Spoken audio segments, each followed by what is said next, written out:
ছাত্র জনতার অভ্যুত্থানের ২৪-এর এই দিনটিতে দেশে ছিল কারফিউ, বন্ধ থাকে ইন্টারনেট সেবা। সাধারণ মানুষ ও শিক্ষার্থীদের ক্ষোভ দ্রোহ বাড়তে থাকে দিন দিন। প্রায় অবরুদ্ধ ২২ জুলাইয়ের ঘটনা প্রবাহ নিয়ে মোবাশ্বের আহমদের রিপোর্ট।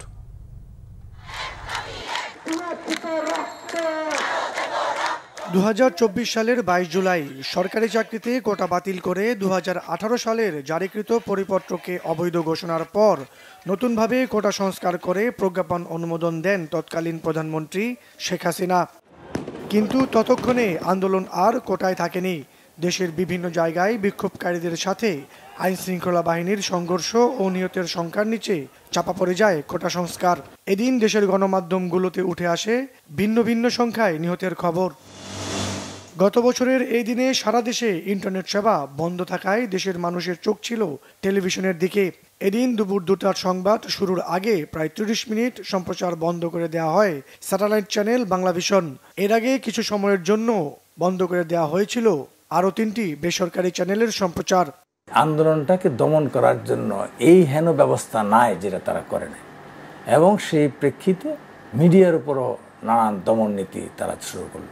ওই দিন দুপুর ২টায় ঠিক প্রেজেন্টার স্ক্রিনে আসবে এরকম একটা অবস্থার মধ্যে হঠাৎ করে দেখা গেল বাংলাভিশন পর্দা কালো হয়ে গেল, কিছুই আর দেখা যাচ্ছে না। 18 তারিখে যে অন্য টেলিভিশনগুলোকে বন্ধ করা হয়েছিল, 22 তারিখে কিন্তু শুধুই বাংলাভিশন। ঠিক একই সময়ে অন্য টেলিভিশনগুলো চালু ছিল, কিন্তু শুধুই আমাদের।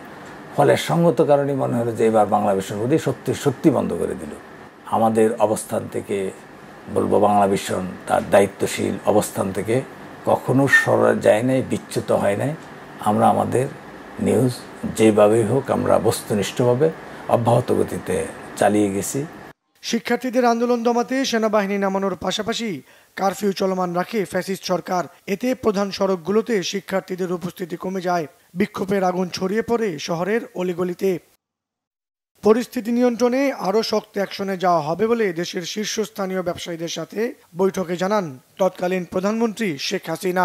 শক্ত অ্যাকশন নিয়ে দমন করে পরিবেশনা। মোবাশ্বের আহমেদ, বাংলাভিশন, ঢাকা।